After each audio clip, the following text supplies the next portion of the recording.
Look around you. The most successful people you know weren't necessarily born with a silver spoon. Many of them started with nothing. They just refused to stay where they were. They believed they were capable of more and they acted like it. They showed up early, they stayed late, they learned from failure, and they didn't quit. They didn't wait for someone to pick them. They chose themselves. They believed they were worth the effort, worth the grind, worth the process. You've got that same choice. You don't need permission. You don't need someone to validate you. You don't need a perfect background or a spotless record. Scars are there to remind you the past was real, but that's just it, the past. Your past is your past. It is meant for you to learn the lesson, not meant for you to stick in it. I implore you as a man, no one is going to feel sorry for you. No one is you gotta get out there. You can flip the fact that you have nothing going for you with you have nothing to lose. And that means that you can take lots of risks very quickly and end up in the exact same position you are, which is nothing. And so if you eliminate downside, it should decrease your action threshold, meaning you should be able to do more things faster rather than do fewer things because you don't have a great life or things going for you. And so I think if people flip that, a lot more people would take action because they actually realize the advantage of their position. Just take someone who's trying to get in shape. I mean, people will, what kind of protein powder should I get? What knee sleeves do I need? What are the best weightlifting shoes? And all that stuff is like the last 2% of difference. It's mostly like, don't miss workouts and get your reps in. This is what in the book I call the difference between motion and action. Action can actually deliver a result, but motion is related to that, but never will. Like going to the gym and talking to a personal trainer about signing up.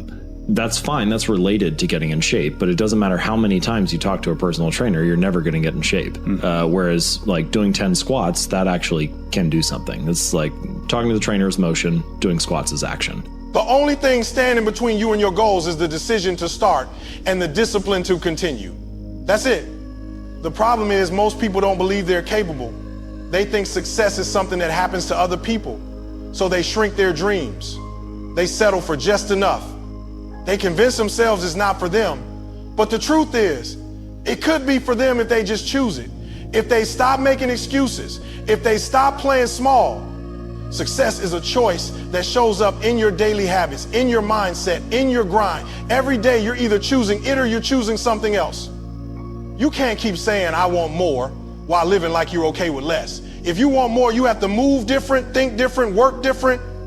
You have to start carrying yourself like the person you're trying to become. Not tomorrow, not next year, now. The person who succeeds doesn't wait until they feel ready. They act now and grow along the way. Something happened back in the day. The person that did that to you back in the day have gone on. You can't be a prisoner to that. And even if you are, no one is going to accept it for a viable solution. You need to understand my message for you guys is this. You have to do more than just listen. You have to actually get in your wallet, actively engage. Yes, I am telling you, counseling, life coaches, these are the things you have to do in order to fix it. Again, you're not competent enough to run your own life. When I was down that low, I wasn't competent enough either. I reached out to other people for help, but I actually did work before I reached out. There's no shame in a downturn. And so many of you guys are living life ashamed of where you are. I'm behind at 35 years old. I should not be here. I should be there. Okay, the only shame is to continue to sit there and act like pouting about it or act like it's going to change because you feel bad. No, I tell you need to get another job and I tell you go work at a convenience store, but you got too much pride to go do that. Any honest day's work for an honest wage. You know why you don't want to go there? Because you don't want somebody to see you there. That's a goddamn problem. They have nothing objectively to lose. And so everything that they feel like they have to lose is purely made up in their mind. It's stories they tell themselves about what other people are going to think about them. Because people say it's society, it's other people. It's like, it's usually one or two voices. And if you can get really specific on whose voice it is, then you can name it. And then like, I think I'm a big believer in like shame only exists in the shadows, which is like, once you put it in the light, you look at it and you're like, my mom? That was really it. Like when I really think about it, it's because it's not even just my mom, it's my mom in this circumstance. When I come back home for Thanksgiving, I just am so afraid of the comment that she's going to make. It's like, well, what if we confront that? Okay, your mom, you sit down at Thanksgiving dinner and you haven't made money yet and you quit your job. Now what? Is that better than you spending the next 60 years hating her or resenting her for the fact that she held you back? If we think about success in terms of layers, like foundations, right? The base level, like when you're digging the building where you put the hole and you pour the concrete in, the base of the entire thing is who is in power? Who is source? Because if it's anything but you in that base layer, all of the other things on top of them will topple down. You don't need to be perfect. You just need to be intentional. Make the choice to show up. Make the choice to stay hungry. Make the choice to stay in the game even when you feel like quitting. That's how you build momentum. That's how you build confidence. That's how you build a legacy. It won't be easy. You'll have days where you question everything. You'll face failure, doubt, disappointment. But guess what? So did every successful person before you. The difference is they kept choosing the goal. They kept showing up. They didn't let the pain stop them. They let it shape them. And every day they made a decision to rise, to grind, to grow. The beautiful thing is you get to decide. You can choose average or you can choose excellence. You can choose comfort or you can choose growth. You can choose excuses or you can choose results. The power has always been in your hands, but you gotta believe it. You gotta own it because no one's coming to save you. No one's gonna hand you your dream. You have to chase it. You have to fight for it. You have to claim it like it already belongs to you. So stop waiting to be chosen. Stop waiting for the right time. Start now. Choose success. Choose focus. Choose discipline. Choose your dream. Every time you get up early, every time you work through the pain, every time you say no to distractions, that's you choosing success. And if you keep choosing it long enough, with enough passion and enough commitment, one day success will choose you right back. Excuses are the comfort zones of the mind, the lies we tell ourselves to justify staying the same. They are the chains that hold us back from becoming everything we were meant to be. Excuses are easy. They come naturally. When something's hard, when life gets uncomfortable, when we don't see immediate results, the mind tries to protect us by offering an escape route. An excuse. An excuse. I don't have time. I'm too tired. It's not the right moment. I wasn't born with talent. These phrases become the soundtrack of a life stuck in neutral, going nowhere fast. But if you want to rise and grind, if you want to reach that higher level of success, you've got to stop making excuses and start making adjustments. Excuses are about staying the same. Adjustments are about growth.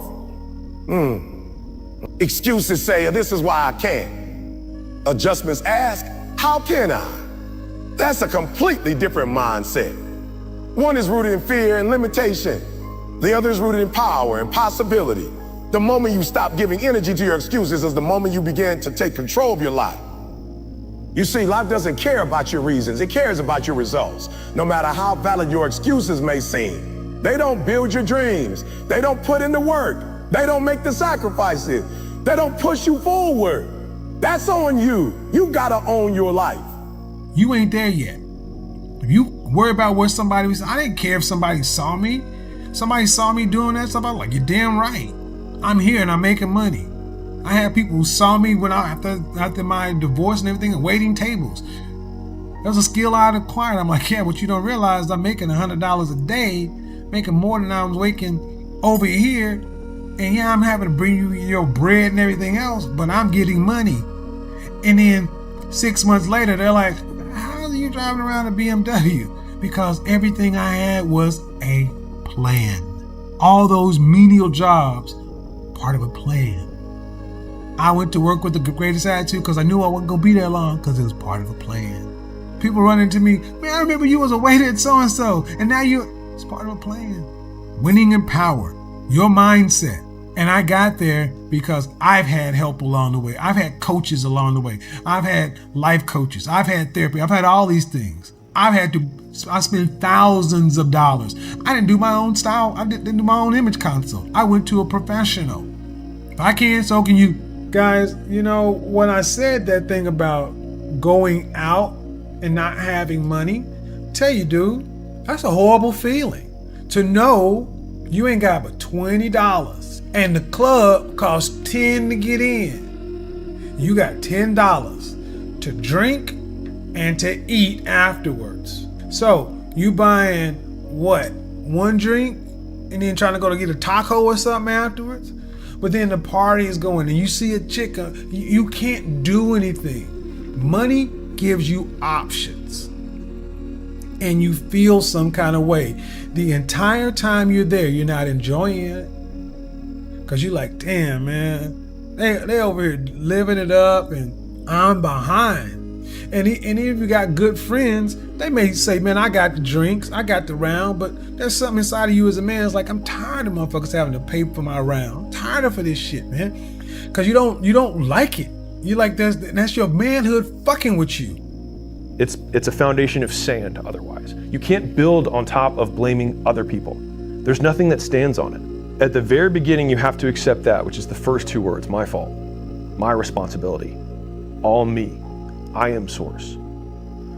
And then once you can accept that one thing, and what's crazy is that one foundation is where 90% of people literally aren't. They're not there. They can't do it. The reason my girlfriend left me is because of this, not me. The reason I lost my job is because my employer was a dick. My boss sucked. Whatever, the economy. But it never serves you. Give me one instance, one example. This is to anyone who's listening to this. One example of when you blamed something else and it made you better. One. You can't find it because it's fundamentally not true. First, it's your fault. Second, spend less than you make. Third, take all of the excess and spend it on making more. Take the money you make, live on nothing, and the hard part is just swallowing the pride for the fact that in the short term, everyone's going to be right when they say that you're amounting to nothing. And that's the tough part. That's the glass that you have to swallow, that you have to pull towards you. And there's just no other way. The higher up in business you get, the more attractive the opportunities that you have to learn to say no to. That's why having some of the soft stuff of this is the vision, this is what we're trying to do, and there's 100 other things I could do, but each of the cost of those things is the one thing that matters most. If we're looking at opportunities, that's why risk-adjusted return is one of the things that a lot of investors look at, which is is there a way that I could appropriately adjust this risk to normalize different opportunities?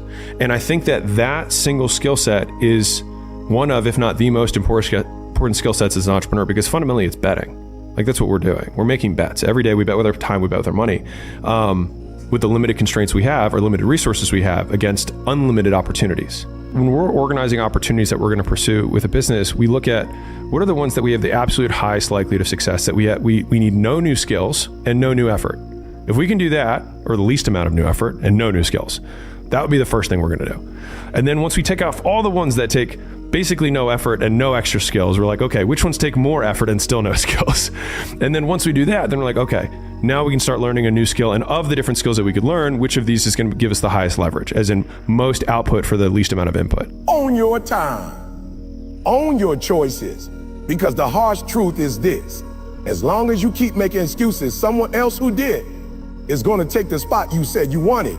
When you let go of excuses, you start to realize just how much you've been getting in your own way. That's a hard pill to swallow. It's easier to blame circumstances, other people, or bad luck. But growth begins with ownership. It begins when you stop pointing fingers and start pointing thumbs right back at yourself. That's not self-blame. Because if you're the problem, you're also the solution. The grind doesn't care how you feel.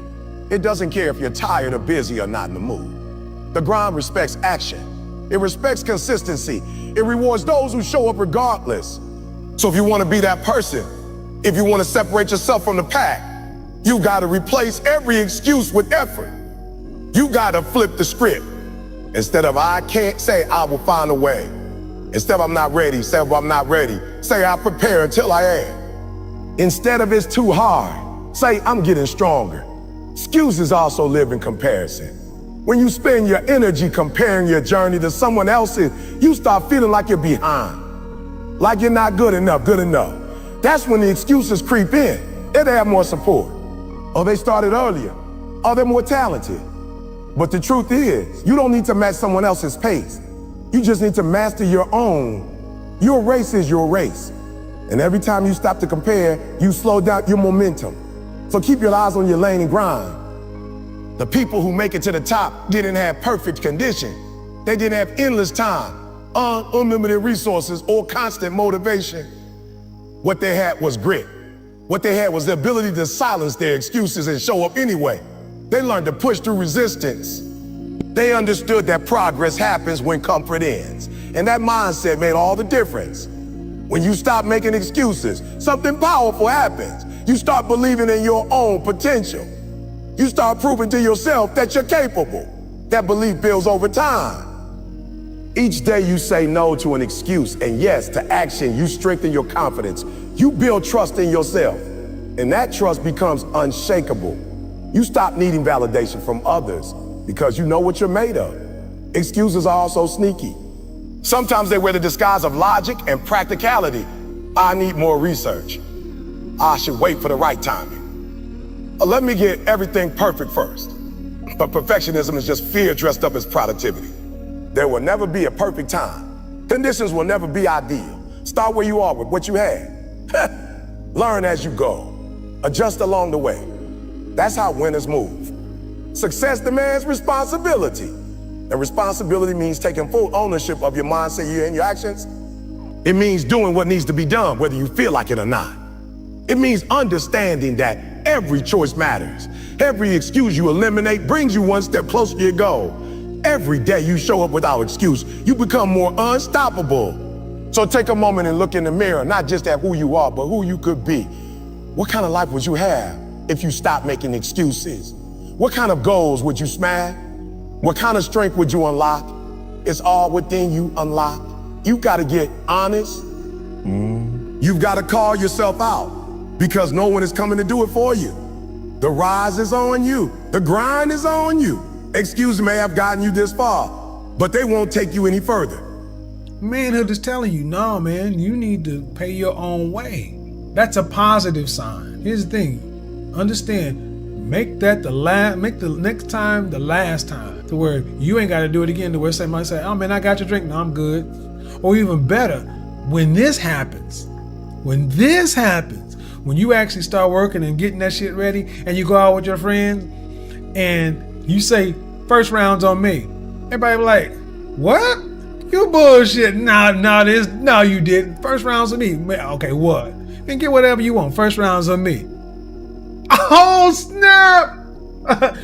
That respect level that comes from your boys, because they may clown you a bit, but they really saying is, dude finally got his shit together. That's my dog right there. Man, the subtle glances men make to other men when we affirm each other's manhood, men decide who are men. Men decide, not women, men. And the women sit around and look at men affirming other men, and that's when you become more of select and on your way to pre-select.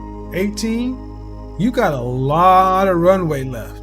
One of the best things you can do is start surrounding yourself with people who are thinking like the person you want to be. When I hear young men call themselves losers, I'm always like, dude, you got a long way before you're a loser. Yeah, when I hear young guys call themselves losers, I understand the sentiment, but understand, you got a lot of runway. Use the time when you're living at home, recalibrating to really stack aside some cash. You want, several months of money to where you don't have to make dumb decisions for money. And that's pretty much how we tick down which of these opportunities we want to pursue, because those have the lowest likelihood of not happening. I think that the investor frame is simply people who have been scored and quantified on their ability to make decisions. And so I think that we can learn a ton from how investors make decisions overall. It's like why Ray Dalio's book Principles became like a bestseller, even though 99.9% of people who are reading the book aren't even investors, or definitely not investors at his level. But the principles of good decision making are just quantified, and we have a scoreboard for these guys being excellent decision makers. Whereas most other people, you don't have a real scoreboard, so we can't tell how valid is their advice. And I think that's what makes taking advice from really world-class investors who've been doing it for decades as a great source of information, because we can validate that they have a stack of undeniable proof that they are who they say they are. If you can't define the inputs and outputs that are going to get you what you want, then there's no way to start, right? Because you don't know what you're supposed to do. Now, once you know what that input output is, the next one is, why aren't you doing it, right? And so I think a lot of people are looking for something that is very hard to find. And then they attribute their lack of success or lack of action because they don't have passion or motivation, right?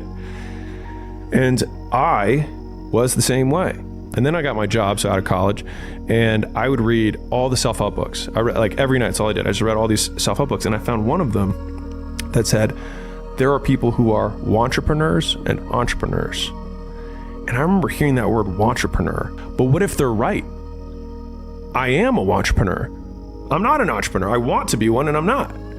And from that point, it took me 6 months to quit my job to actually decide to do the entrepreneurial thing. And there are many things that contributed to me being able to leave. And I think a lot of it's not like people are looking for one thing. It might be a big bag of whys, a lot of them, right, that add up together to be above your action threshold.